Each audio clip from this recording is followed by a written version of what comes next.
नमस्कार दोस्तों सीटेट का जो एग्ज़ाम चल रहा है जो कि दिसंबर और जनवरी में हुआ है, उस एग्ज़ाम में आए हुए ईवीएस के सभी प्रश्नों को आज हम आपको बताएंगे और साथ ही में उसका आंसर भी बताएंगे और जो भी प्रश्न छूट जाएंगे उनको हम नेक्स्ट पार्ट में कवर कर लेंगे।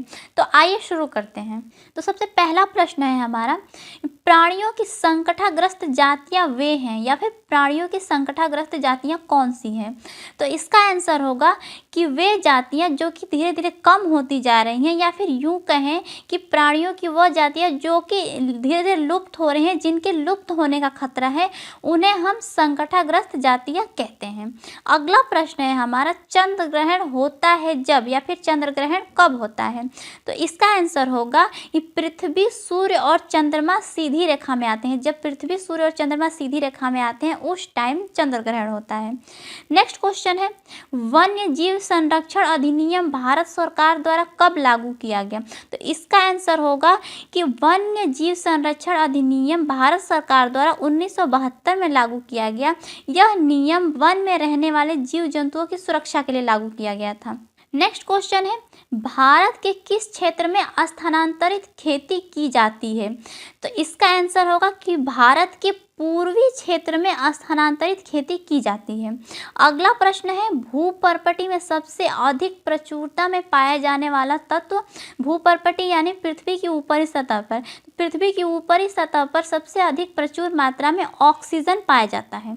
अगला प्रश्न है, पृथ्वी पर मौसम परिवर्तन होने का होना इस तथ्य पर आधारित है कि, क्वेश्चन ये कह रहा है कि पृथ्वी पर मौसम चेंज क्यों होता है, परिवर्तित क्यों होता है? तो इसका आंसर होगा कि पृथ्वी का अक्ष झुका हुआ है, इस वजह से पृथ्वी पर मौसम बार बार परिवर्तित होता है, चेंज होता है। नेक्स्ट क्वेश्चन है, संगमरमर कैंसर की घटना का कारण है? संगमरमर कैंसर की घटना का कारण अम्लीय वर्षा है।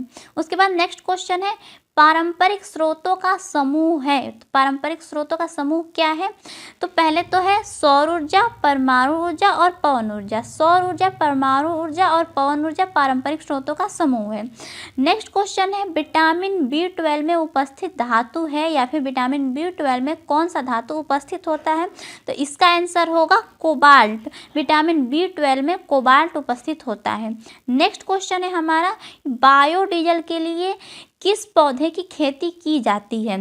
इसका आंसर होगा रतन जोत। रतन जोत नामक पौधे की खेती की जाती है बायोडीजल के लिए। रतन जोत से हमें बायोडीजल प्राप्त होता है। नेक्स्ट क्वेश्चन है, सीएनजी व बायोगैस के मुख्य घटक हैं? तो सीएनजी और बायोगैस के मुख्य घटक मीथेन है। अगला प्रश्न है, तिब्बत की सांगपो नदी भारत में किस नाम से जानी जाती है? तो तिब्बत की सांगपो नदी भारत में ब्रह्मपुत्र के नाम से जानी जाती है। नेक्स्ट क्वेश्चन है हमारा, जल प्रदूषण से होने वाले रोगों का सही समूह है? तो जल प्रदूषण से होने वाले रोगों का सबसे पहला आता है हैजा, दूसरा पेचिस, तीसरा पोलियो और उसके बाद टाइफाइड। ये सारे डिजीज जल प्रदूषण के कारण होते हैं। नेक्स्ट क्वेश्चन है, ग्लोबल वार्मिंग या फिर वैश्विक गर्माहट में तापमान कैसा रहता है, बढ़ता है या घटता है? तो इसका आंसर होगा कि ग्लोबल वार्मिंग में क्षोभ मंडल का तापमान बढ़ता है। अगला प्रश्न है हमारा, काफ़ी इंटरेस्टिंग प्रश्न है ये, कि एक पुरुष जिसका रक्त O है एक A रक्त वाली स्त्री से शादी करता है, उसके पहले बच्चे के रक्त का समूह O होने की संभावना है। इसको प्रश्न को मैं दोबारा समझा देती हूँ कि एक पुरुष जिसका जो ब्लड ग्रुप है O है, वो ऐसी लड़की से शादी करता है जिसका ब्लड ग्रुप A है, तो उनका जो पहला बच्चा होगा उसका ब्लड ग्रुप O होने की संभावना कितने % होगी? तो इसका आंसर होगा 50%। उनका जो बच्चा होगा उसका ब्लड ग्रुप 50% O होने की संभावना होगी, अदर और भी हो सकता है 50% में। अगला प्रश्न है कि टूटता तारा या फिर उल्का क्या होता है, किसे कहते हैं? तो इसका आंसर होगा कि वे उल्काव जो पृथ्वी के वायुमंडल में प्रवेश करते ही आग पकड़ लेता है, उसको हम उल्का पिंड या फिर टूटता तारा कहते हैं। अगला क्वेश्चन है हमारा कि भैंस की पीठ पर अक्सर बगुला इग्रेट पक्षी बैठा दिखाई देता है, ऐसा इसलिए होता है क्योंकि बगुला। तो देखिए, ये भैंस की पीठ पर अक्सर जो परजीवी कीट होते हैं वो बैठे रहते हैं, भैंस की बॉडी से चिपके रहते हैं। तो इसलिए जो बगुला होता है वो भैंस की पीठ पर परजीवी कीट खाता है। तो इसका आंसर होगा जो बगुला होता है वो भैंस की पीठ पर बैठकर परजीवी कीटों को खाता है। नेक्स्ट क्वेश्चन है हमारा, पीने के लिए सुरक्षित पानी को क्या कहते हैं? तो जो पीने के लिए सबसे सुरक्षित पानी होता है, जो शुद्ध जल होता है, उसको हम अशुद्ध जल कहते हैं। नेक्स्ट क्वेश्चन है, भारत में कितने राज्यों की सीमाएं समुद्री तट से मिलती है?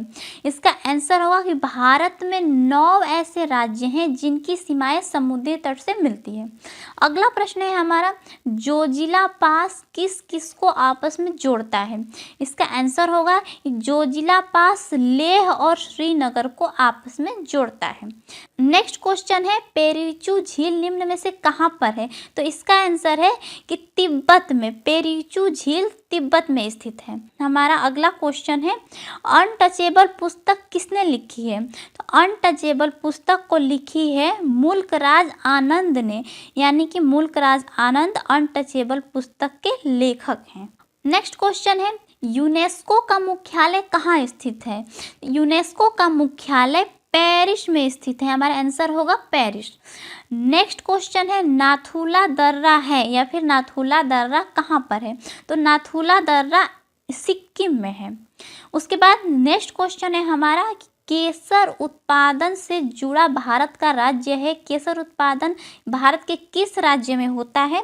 तो आपको बता दें कि जो केसर होता है वह ठंडी जगहों पर पाया जाता है, ठंडी जगहों पर उसका उत्पादन होता है। तो जो जम्मू कश्मीर होता है, जम्मू कश्मीर में केसर का उत्पादन होता है। तो दोस्तों, ये थे हमारे 25 क्वेश्चन जो कि सीटेट के एग्ज़ाम में आए हुए थे। तो उम्मीद करते हैं कि वीडियो आपके लिए यूज़फुल रहा होगा आपके आने वाले एग्ज़ाम के लिए। तो प्लीज़ हमारे चैनल को सब्सक्राइब कर दीजिएगा, कमेंट करके बताइएगा कि आपको वीडियो कैसा लगा। इसका नेक्स्ट पार्ट ज़रूर देखिएगा। Thank you.